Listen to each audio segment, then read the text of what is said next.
അകാലത്തിൽ വിട പറഞ്ഞ പ്രഭാപുരം വെള്ളാഞ്ചേരിക്കുന്നത്ത് ഗിരീഷിന്റെ വൃദ്ധമാതാപിതാക്കൾക്ക് വീടൊരുക്കി ചർക്ക. പരിപാടി മുൻ MLA CP മുഹമ്മദ് ഉദ്ഘാടനം ചെയ്തു.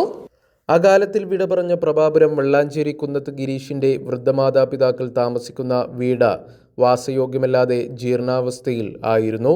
തീർത്തും വാസയോഗ്യമല്ലാതായ വീട് ചർക്ക സംഘടനയുടെ നേതൃത്വത്തിൽ പുനരുദ്ധാരണം നടത്തുകയായിരുന്നു.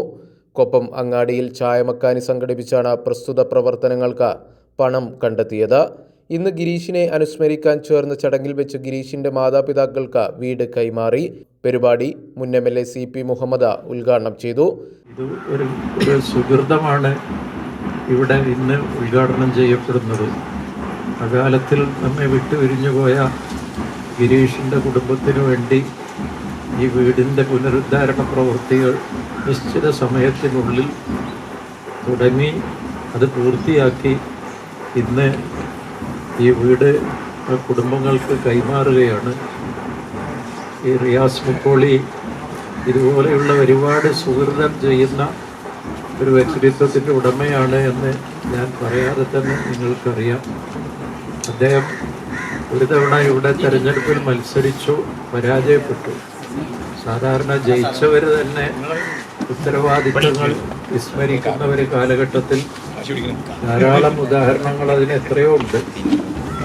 ജയിച്ചു വിട്ടവർ തന്നെ ജയിപ്പിച്ചവരോടുള്ള കടമകൾ നിർവഹിക്കുന്നതിൽ പരാജയപ്പെടുകയും വിസ്മരിക്കപ്പെടുകയും ചെയ്യുന്ന ഒരു കാലഘട്ടമാണിത്. അപ്പോൾ ഒരു തവണ ഇവിടെ മത്സരിച്ചു എന്നുള്ളതിൻ്റെ ഭാഗമായി തനിക്ക് പരിചയപ്പെട്ട ഇതുപോലെയുള്ള അർഹരായ വ്യക്തിത്വങ്ങളെ സഹായിക്കാൻ റിയാസ് മുക്കോളി മുൻകൈയെടുത്ത് ഇതുപോലെയുള്ള പ്രവർത്തനങ്ങൾ ഒരുപാട് നടത്തിയിട്ടുണ്ട്. അതിന് അദ്ദേഹത്തെ അഭിനന്ദിക്കുകയാണ്. ചർക്ക ചെയർമാൻ റിയാസ് മുക്കോളി അധ്യക്ഷത വഹിച്ചു. മുസ്ലിം ലീഗ് സംസ്ഥാന വൈസ് പ്രസിഡന്റ് CAMA കരീം മുഖ്യാതിഥിയായി.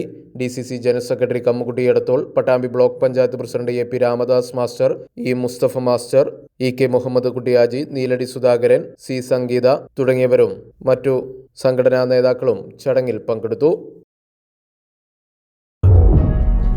വിരലിൻ്റെ കാര്യത്തിലാണേലും യാത്രയുടെ കാര്യത്തിലാണേലും രണ്ടും മുറിഞ്ഞു പോകാതെ തുന്നിച്ചേർത്തത് കിംസ് അൽ ഷിഫയിലെ ഹാൻഡ് ആൻഡ് റിസ്റ്റ് സെൻ്ററാണ്. Hand and wrist centre, KIMS Al Shifa hospital, Perinthalmanna.